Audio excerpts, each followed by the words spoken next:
आज हम centrifugal pump से रिलेटेड कुछ टॉपिक्स ले रहे हैं। उसमें एक टर्म आता है प्राइमिंग, कि प्राइमिंग है क्या। तो देखिए, प्राइमिंग ये बहुत ही इम्पॉर्टेंट क्वेश्चन इसका बनता है। तो प्राइमिंग को आप समझ लें। सेंट्रीफ्यूगल जो पंप होता है, इसमें केसिंग के भीतर वायु भर जाती है।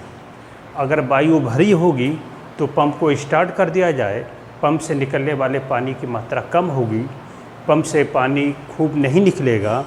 तो सेंट्रीफ्यूगल पंप को स्टार्ट करने से पहले उस केसिंग के भीतर की वायु को निकालना बहुत आवश्यक होता है। तो कुल मिला के केसिंग के भीतर जो वायु निकालने की जो प्रक्रिया होती है या जो प्रोसेस होती है, उसी को हम प्राइमिंग कहते हैं। और किस तरीके से निकाली जाती है, ये तो हमने बता दी कि प्राइमिंग क्या है।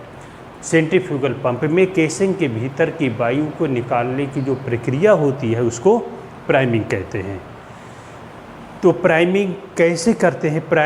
केसिंग के भीतर वायु निकालने के लिए सबसे पहले केसिंग को वायु से भर दिया पानी से भर दिया जाता है, जल से भर दिया जाता है पूरी तरीके से। पानी से जब उसको भर दिया जाएगा तो केसिंग के भीतर की जो वायु होगी उसमें एक प्राइमिंग टोटी होगी। प्राइमिंग टोटी को उसमें खोल देते हैं। प्राइमिंग टोटी को जब खोल देंगे तो फिर केसिंग के भीतर की वायु निकल जाएगी।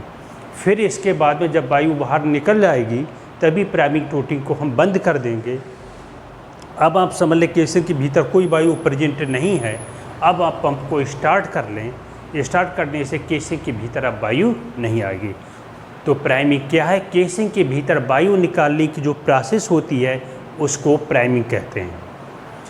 केसिंग के भीतर वायु कैसे निकालते हैं, इसको हम एक बार फिर से रिपीट कर दे रहे हैं। केसिंग के भीतर वायु निकालने के लिए सेंट्रीफ्यूगल पंप पे केसिंग के भीतर वायु निकालने के लिए सबसे पहले केसिंग को जल से पूरा भरा जाता है।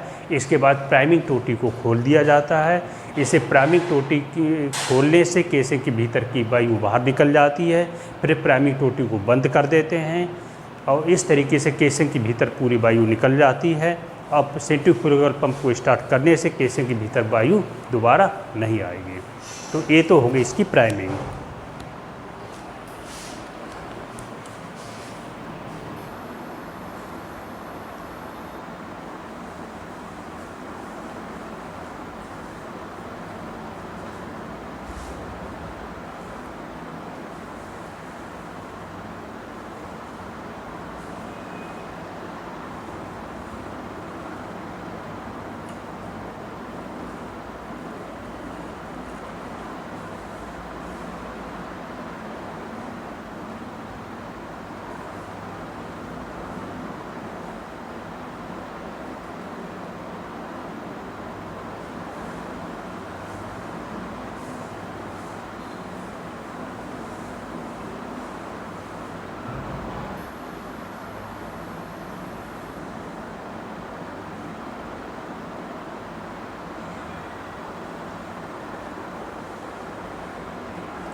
देखिए लो, जो अगला पॉइंट आता है वो अब केंद्रीय पंप का रख रखाव तथा सावधानियाँ।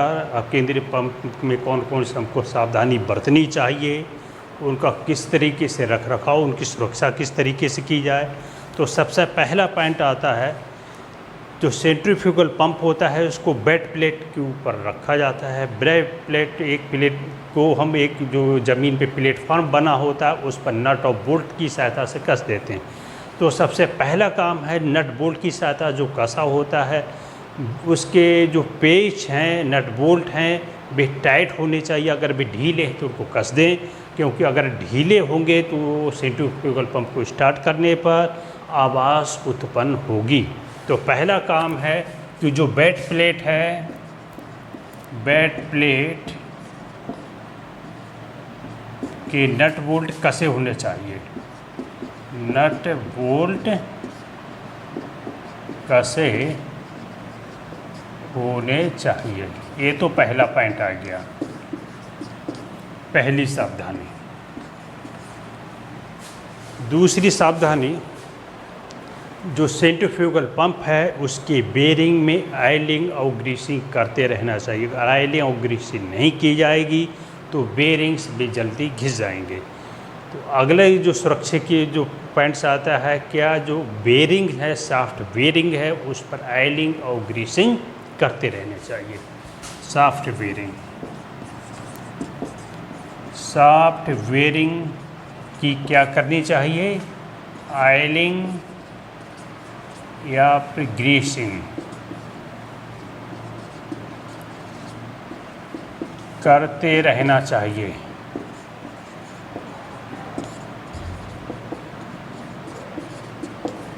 ये तो आगे इसके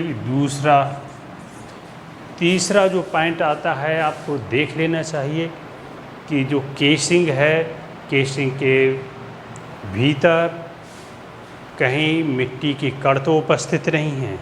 अगर ऐसा है तो उसको साफ़ कर देना चाहिए। और इससे भी जो इम्पॉर्टेंट पॉइंट आता है, जब आप सेंट्रीफ्यूगल पंप को स्टार्ट करते हैं तो सैफ्ट, इंजन की जो पुली है या सैफ्ट है और पंप की जो सैफ्ट है, दोनों का एक ही रेखा में होना चाहिए। कहने मतलब अलाइनमेंट होना चाहिए। तो अगला जो पॉइंट आ गया है यहाँ पर, इंजन या मोटर की सैफ्ट तथा पंप की सैफ्ट एक लाइन में होनी चाहिए, एक रेखा में होना चाहिए।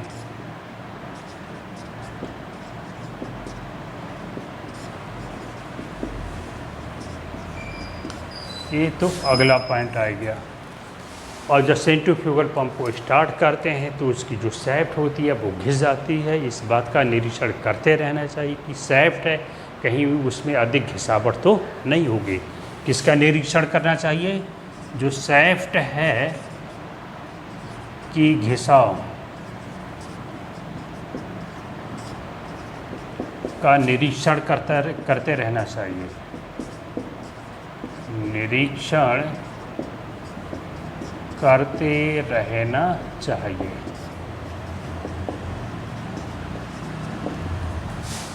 नंबर 5, आपको देख लेना चाहिए कि सेंट्रीफ्यूगल पंप को जब स्टार्ट किया जा रहा है, कहीं जिस पुली से स्टार्ट कर रहे हैं उस पर पट्टा चढ़ा हुआ है। जैसे मान लो खेतों में जब पानी भरा जाता है, इंजन से पानी भरते हैं तो उसमें एक पंप होता है, पंप को चलाया जाता है।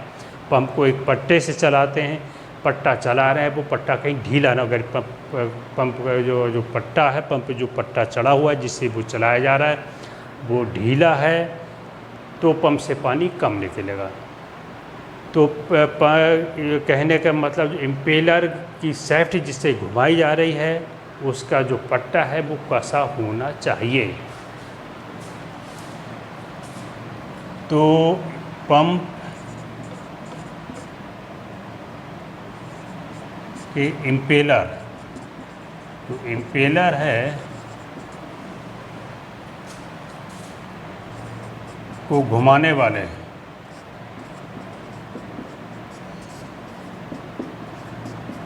पट्टे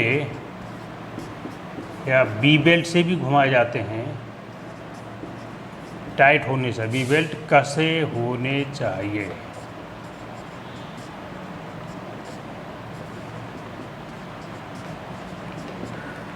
अगला जो आता है जो स्टेफिंग बॉक्स है, स्टेफिंग बॉक्स में जो पैकिंग होती है उसका भी निरीक्षण करते रहना चाहिए। अगर वो जो पैकिंग है घिस गई है तो पैकिंग आप दूसरी डाल दें। अगर पैकिंग दूसरी नहीं डालेंगे तो सेंट्रीफ्यूगल पंप से पानी का रिसाव होता रहेगा, उसके भीतर वायु भी पहुंचती रहेगी। तो अगला जो निरीक्षण है, स्टेफिंग बॉक्स में पैकिंग का निरीक्षण करते रहना चाहिए। स्टेफिंग बॉक्स में किसका निरीक्षण करें? पैकिंग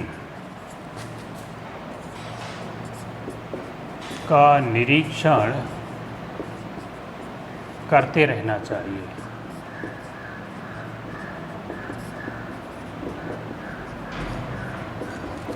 तो ये सावधानी है, जो किसी सेंट्रीफ्यूगल पंप है वो अच्छी तरीक़ा से चले, उसकी लाइफ ज़्यादा रहे, उसके लिए ये सावधानी बरतनी चाहिए।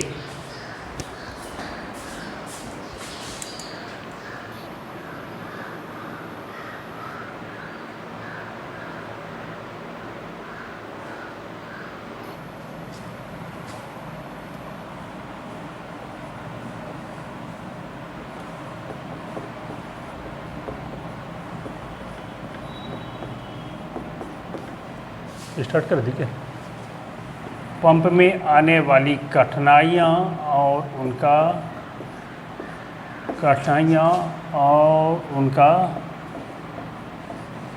निराकरण।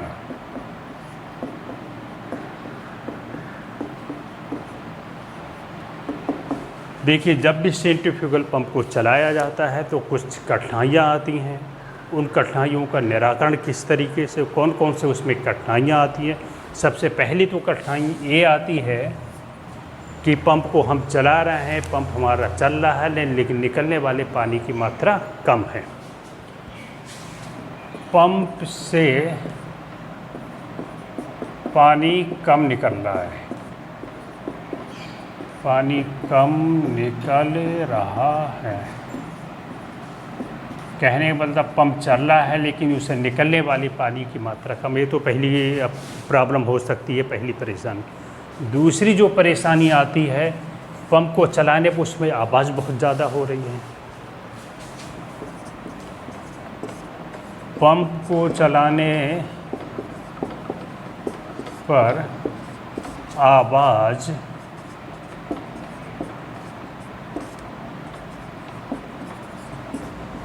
अधिक होती है।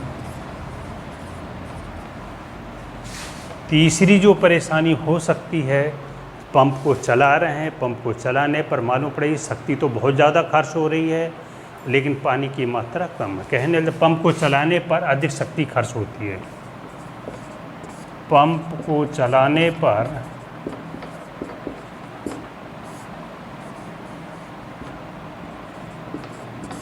अधिक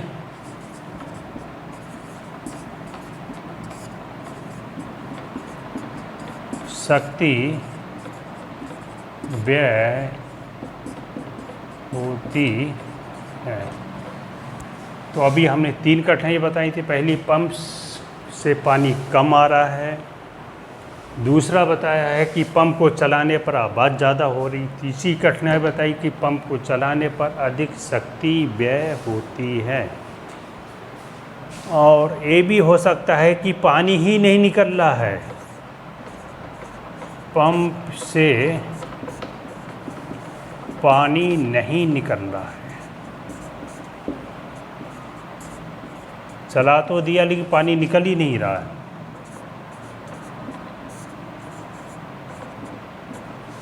तो सबसे पहले हम आ रहे हैं चौथे पॉइंट को एक्सप्लेन कर रहे हैं कि हमने पंप तो स्टार्ट कर दिया है लेकिन उससे पानी निकल ही नहीं रहा। तो कौन कौन सी संभावना हो सकती है जिसकी वजह से पंप से पानी नहीं निकल रहा है। तो इसका एक रीज़न ये हो सकता है कि आप पंप को चला रहे हैं, उसका जो इम्पेलर घूम रहा है उसकी स्पीड ज़्यादा है। अब ये इसमें आप समझ लीजिए, इम्पेलर की स्पीड अगर बहुत कम है तब भी पानी नहीं निकलेगा, इम्पेलर की स्पीड बहुत ज़्यादा है तब भी पानी नहीं निकलेगा। इम्पेलर की स्पीड एक निश्चित रेंज होती है, उस रेंज में है तभी उससे पानी निकलेगा। कहने का मतलब क्या रीज़न हो सकता है, जो इम्पेलर है कि स्पीड या तो ज़्यादा बहुत स्पीड बहुत ही अधिक होगी, अधिक या बहुत कम हो सकती है।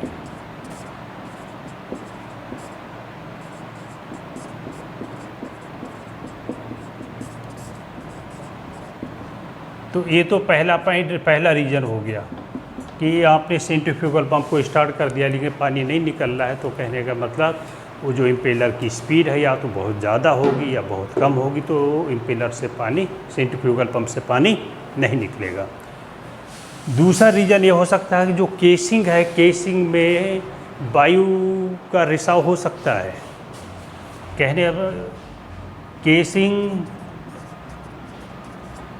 या पंप के ज्वाइंट पर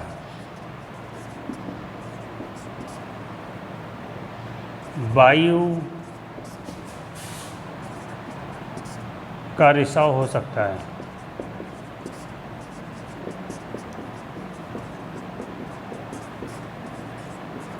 तो देख लिए, अगर इम्पेलर की स्पीड बहुत ज़्यादा है, पानी नहीं निकल रहा है, इम्पेलर की स्पीड कम है तब भी पानी नहीं निकलेगा। इसलिए इम्पेलर की अगर ऐसा रीजन है तो इम्पेलर की आप स्पीड है एक निश्चित रेंज होती, उसी में आप रखिए तो हो सकता है पानी निकल जाए। दूसरा रीज़न ये भी हो सकता है केसिंग पंप के जो जोड़ आते हैं वहाँ पर वायु का रिसाव भी हो सकता है। अगर ऐसा है उन जोड़ों को आप टाइट कर दें, बंद कर दें, जिससे कि उससे वायु का रिसाव ना हो। वायु का अगर रिसाव होगा तो पानी नहीं निकलेगा। चौथा रीज़न ये हो सकता है, तीसरा रीज़न की जो सक्शन पाइप है, सक्शन पाइप अधिक गहराई से पानी उठा रहा है, अधिक गहराई से पानी उठा रहा है। अगर सक्शन पाइप है वो पानी उठा रहा है ज़मीन से, बहुत ज़्यादा गहराई पर उठा रहा है, तो भी हो सकता है कि आपने पंप को स्टार्ट कर दिया, पानी नहीं निकलेगा। अगर पानी की गहराई 7.5 मीटर से ज़्यादा है तो सेंट्रीफ्यूगल पंप पानी नहीं उठा पाएगा। तो 7.5 मीटर तक ही उठा सकता है। अगर 7.5 मीटर से ज़्यादा नीचे है तो पानी नहीं उठा पाए। तो ये भी संभावना हो सकती है कि जो सक्शन पाइप है वो पानी उठा रहा, वो ज़्यादा गहराई से उठा रहा। तो अगला जो संभावना आती मैं इधर लिख देता हूँ। हो सकता है कि जो सक्शन पाइप है उसमें कहीं लीकेज हो, इसको भी आप चेक कर लें। सक्शन पाइप में क्या हो सकता है, सक्शन पाइप वो होता है जिससे कि पंप पानी ज़मीन से उठाता है, में हो सकता है कहीं पे लीकेज हो, लीकेज। तो इसको आप चेक कर लें कि सक्शन पाइप में कहीं पर अगर लीकेज है तो हो सकता है इसकी वजह से पानी ना उठे, तो सक्शन पाइप में आप लीक। पांचवा रीज़न हो सकता है कि जो इम्पेलर आप चला रहे हैं कहीं ऐसा नहीं वो उल्टा घूम रहा है। जो इम्पेलर है कैसा घूम सकता है, उल्टा घूमने पर पानी नहीं उठेगा, पानी नहीं उठेगा। तो ये तो पांचवा रीज़न हो सकता है। तो देखिए हमने पंप को चालू कर दिया, पानी नहीं उठ रहा है, तो ये 5 संभावना हो सकती हैं। इम्पेलर की स्पीड बहुत ज़्यादा बहुत कम है तो इस स्पीड को हम नियंत्रित कर लें जिससे भी वो एक निश्चित रेंज में पहुंच जाए। केसिंग या पंप के जोड़ों पर जहां पर अगर वायु का रिसाव है उस वायु के रिसाव को आप बंद कर दें। सक्शन पाइप अगर ज़्यादा गहराई से आ रहा है तो पानी नहीं उठाएगा, सक्शन पाइप भी निश्चित गहराई से ही पानी उठा सकता है। सक्शन पाइप में अगर कहीं वायु का लीकेज है तो उस सक्शन पाइप में वायु की लीकेज को बंद कर दें। इम्पेलर अगर उल्टा घूम रहा है तो आप उस घूमने वाले की डायरेक्शन आप बदल दें जिससे कि वो पानी उठा सके। तो ये संभावना हो सकती है जिससे सेंट्रीफ्यूगल पंप को हमने स्टार्ट कर दिया, वो पानी नहीं उठ रहा है। तो इस तरीके से उस संभावनाएं भी हैं और उसका हमने इसमें निराकरण भी बता दिया। अगला जो पॉइंट आता है, पंप को चलाने पर आवाज़ बहुत ज़्यादा हो रही, क्यों आवाज़ ज़्यादा हो रही? हो सकता है जो बेड प्लेट है जिस पर हमारा पंप और इंजन या मोटर नट बोल्ट की सहायता से कसे हुए हैं, अगर उसके पेच ढीले हैं तो पंप को चलाने पर आवाज़ ज़्यादा होगी। तो पहली संभावना हो सकती है जो बेड प्लेट है, बेड प्लेट के नट बोल्ट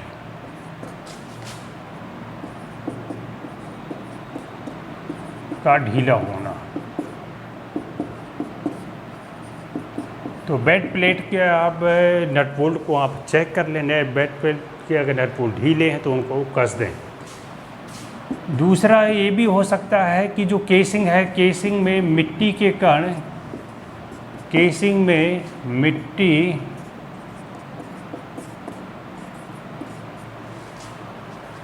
या फिर कंकड़ के उपस्थित होने से।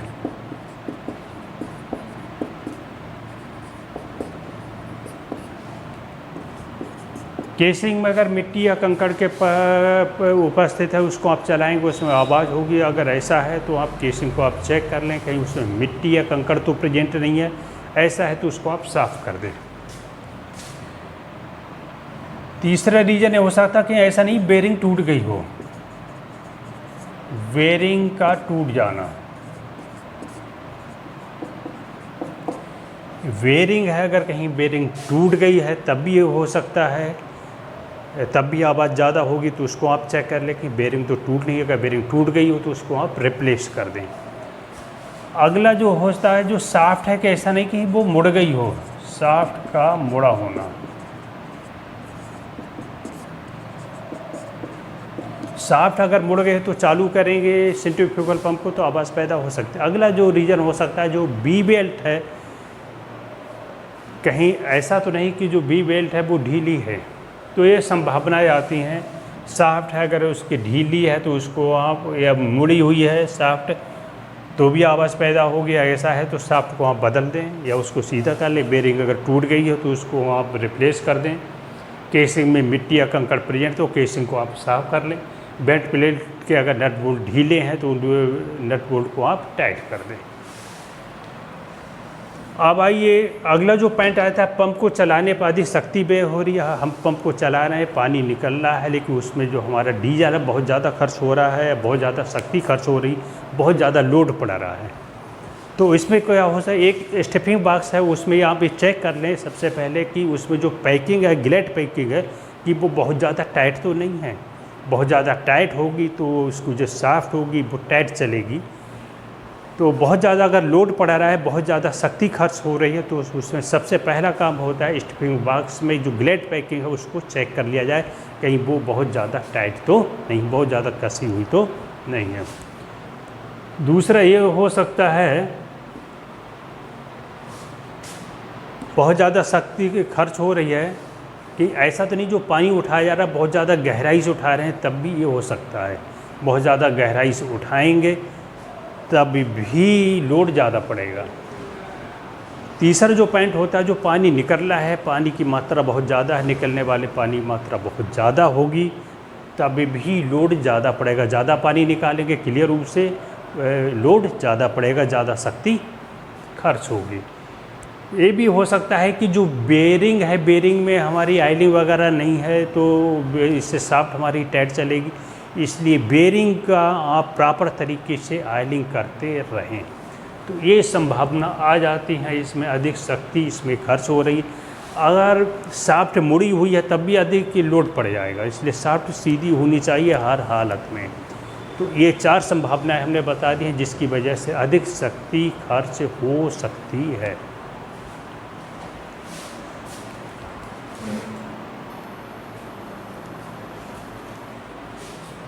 एक और समस्या आती है, जैसे हम पंप को चला रहे हैं, 5th पॉइंट पे लिख रहे हैं कि पंप से जो पानी निकल रहा है वो रुक के आ रहा है। पंप से पानी निकल रहा है, रुक कर निकल रहा है।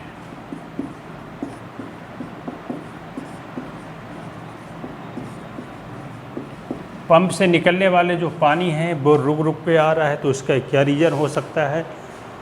इसमें ये भी हो सकता है, चाहे डिलीवरी सक्शन पाइप है, चाहे डिलीवरी पाइप हो सकता है, उसमें बहुत ज़्यादा घर्षण हो रहा है। बहुत ज़्यादा घर्षण हो रहा है तो पानी रुक के आ सकता है। ये तो पहली संभावना है। दूसरे ये हो सकता है केसिंग में वायु प्रेजेंट हो। अगर केसिंग वायु प्रेजेंट है तो प्राइमरी के द्वारा उसको बाहर निकाल देना चाहिए। केसिंग वायु प्रेजेंट है तो पानी रुक कर आएगा। और अगली संभावना वही आती है कि जो पानी से जिस गहराई से उठाया जा रहा है तो वो अधिक गहराई से उठा रहे हैं, कहने मतलब जो सक्शन पाइप है वो अधिक गहराई से पानी उठा रहा, तो हो सकता है इसकी वजह से। अगला ये भी हो सकता है कि स्पीड बहुत ज़्यादा है तो पानी रुक के आ सकता है।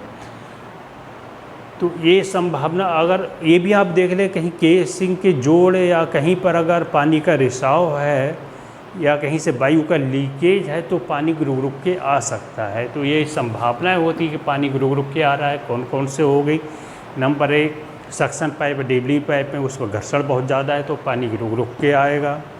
अगला क्या बताया? केसिंग है, केसिंग के जोड़ या पंप के जो जोड़ आते हैं उसमें कहीं अगर पानी का रिसाव है या वायु का लीकेज है तो भी पानी रुक रुक के आएगा। और कौन सी संभावना हो सकती है? जिसके अगर सक्शन पाइप अधिक गहराई से पानी उठा रहा है तब भी पानी रुक रुक के आएगा। तो इस तरीके से ये जो संभावनाएं हैं जिसकी वजह से पानी रुक के आ सकता है। तो इस तरीके से पंप में आने वाली जो कठिनाइयाँ हैं उनका निराकरण है। ये टॉपिक हमारा पूरा हो गया। अब इसके बाद में हम अगले फार्मूले पा रहे हैं। ये फार्मूला है कि पंप को चलाने में कितनी शक्ति खर्च होगी, उसकी किस तरीके से हम कैलकुलेशन करेंगे, इसको अभी हम 1 मिनट के भीतर अभी बता रहे हैं।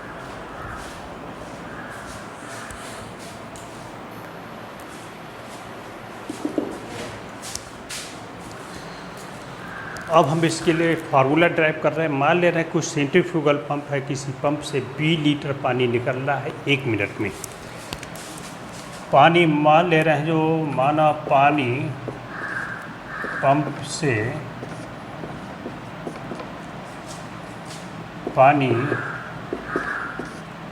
20 लीटर प्रति मिनट की दर से निकल रहा है।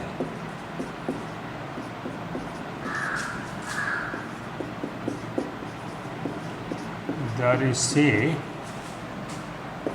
निकल रहा है।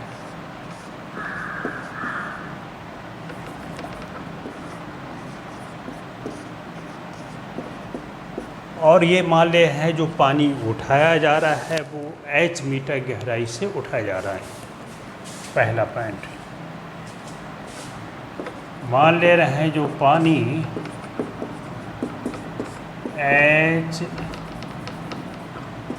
h मीटर गहराई से उठाया जा रहा है।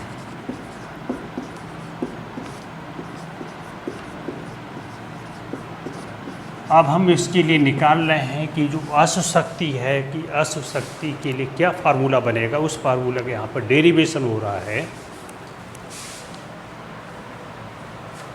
तो देखिए 20 लीटर पानी निकल रहा है 1 मिनट में, h मीटर की गहराई से पानी निकाला जा रहा है।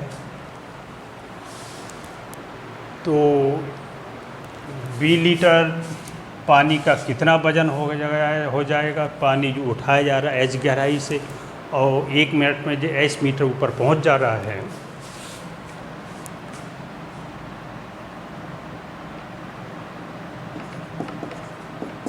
पानी निकलने की दर कितनी हो जाएगी? देखिए 20 लीटर है, 1 लीटर का वजन 1 किलोग्राम होता है, इंटू 1। अब इसको कहेंगे किलोग्राम प्रति मिनट। 1 मिनट में निकल रहा है। हमने 1 से क्यों गुणा कर दी? क्योंकि 1 लीटर पानी का वजन कितना होता है? 1 किलोग्राम होता है। तो ये आ गया 20 किलोग्राम प्रति मिनट।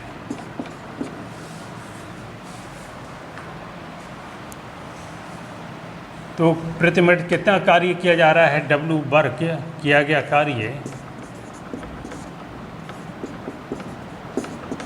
कार्य हो जाएगा mgh। जी m हो गया mgh, m का मतलब b हो गया और फिर g और फिर h। ये कार्य हो जाएगा, कार्य का मतलब इतना जूल प्रति मिनट, इतना कार्य किया जाएगा प्रति मिनट। और प्रति सेकंड निकालेंगे तो 60 से हम भाग कर देंगे, इतना जूल प्रति सेकेंड, जो कि वाट हो जाएगा अपॉन 60 वाट, क्योंकि जूल प्रति सेकंड को वाट कहते हैं। अब अश्व शक्ति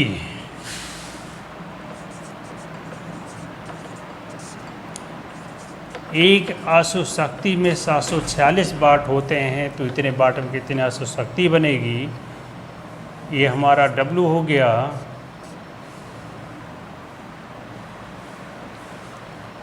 तो W को हम डिवाइड कर दें, इसी को हम P से भी लिख सकते हैं। P अपान में 746, कहने का मतलब BGH अपान में 746 इंटू 60।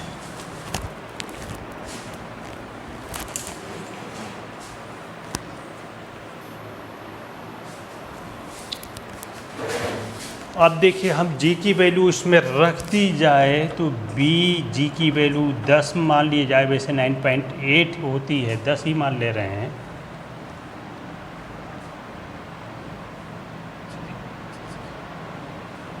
वैसे 9.8 होती है। 9.8 इंटू H अपान में 746 इंटू 60। तो इनकी आप मल्टीप्लाई कर लें।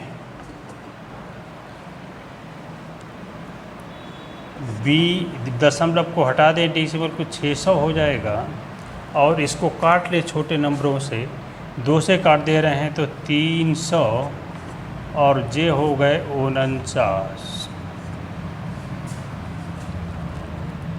BH हो गया इंटू 49। इसकी हम मल्टीप्लाई कर लें। 0 0 3 चौक 18, 3 चौक 12 और 1 13, 3 7 21 और 1 22।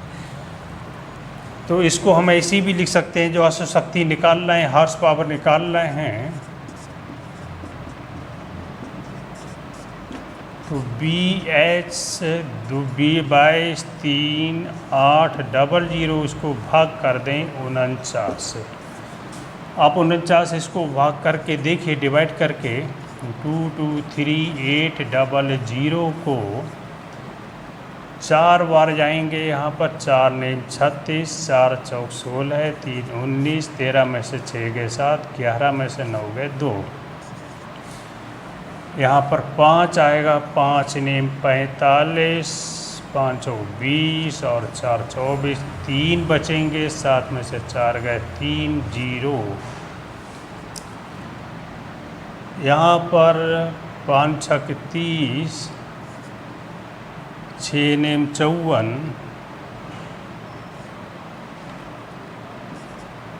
6 चौक 24, 3 27, 10 में से 4 गए 6, 12 में से 7 गए 5।